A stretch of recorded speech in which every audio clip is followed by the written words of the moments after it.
అపర ఏకాదశి కథ.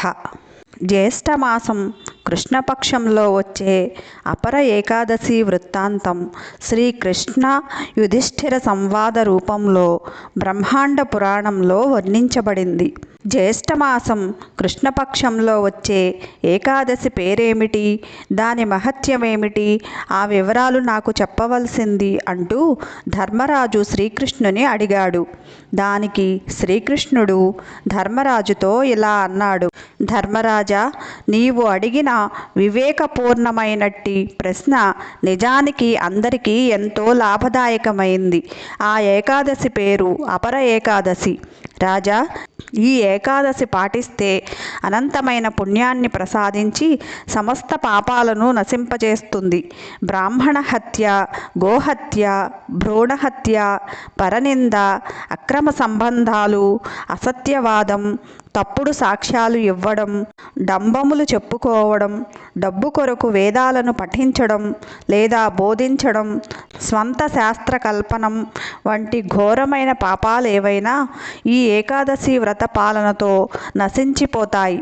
మోసగాడు, మిథ్యా జ్యోతిష్కుడు, దొంగ వైద్యుడు వంటి వారు తప్పుడు సాక్ష్యమిచ్చేవారంతటి పాపాత్ములే అయినప్పటికీ ఇటువంటి పాపాలన్నీ అపర ఏకాదశి వ్రత పాలనతో దూరమవుతాయి.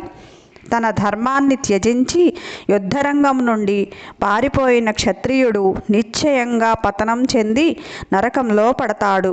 అటువంటి వ్యక్తి అయినా ఈ ఏకాదశిని పాటిస్తే స్వర్గాన్ని చేరుకుంటాడు. రాజా, గురువు నుండి జ్ఞానాన్ని పొందిన తర్వాత గురుదూషణం చేసే శిష్యుడు నిక్కంగా పాపాన్ని మూటకట్టుకుంటాడు.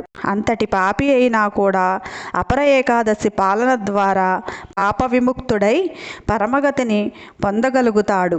రాజేంద్ర, కార్తీక మాసంలో పుష్కర తీర్థంలో ముమ్మార్లు స్నానం చేసిన ఫలితం, పుష్యమాసంలో సూర్యుడు మకర సంక్రమణం చేసే సమయంలో ప్రయాగలో స్నానమాడిన ఫలితం, కాశీలో శివరాత్రి వ్రతాన్ని పాటించిన ఫలితం, గయలో విష్ణు పాదాల చెంత పిండ ప్రదానం చేసిన ఫలితం, గురువు సింహరాశిలో ప్రవేశించినప్పుడు గౌతమీ నదిలో స్నానమాడిన ఫలితం, కుంభమేళా సమయంలో కేదారనాథ క్షేత్ర దర్శన ఫలము, బదిరీనాథ్ క్షేత్ర దర్శన పూజాఫలం, సూర్యగ్రహణ సమయంలో కురుక్షేత్రంలో స్నానఫలం, ఏనుగులు, గుర్రములు, గోవులు, సువర్ణం, భూమి మున్నగు వాటిని దానమిచ్చిన ఫలం అన్నీ కూడా అపర ఏకాదశి వ్రతపాలనచే సులభంగా లభిస్తాయి.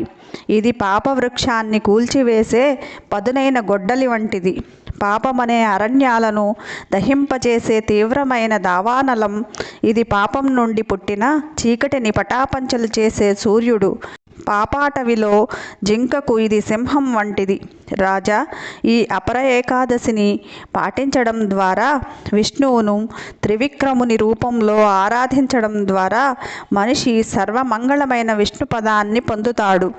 అందరి లాభం కొరకు నేను నీకు చెప్పినట్టి ఈ ఏకాదశి మహత్యాన్ని వినేవాడు, చదివేవాడు సర్వపాప విముక్తుడవుతాడు.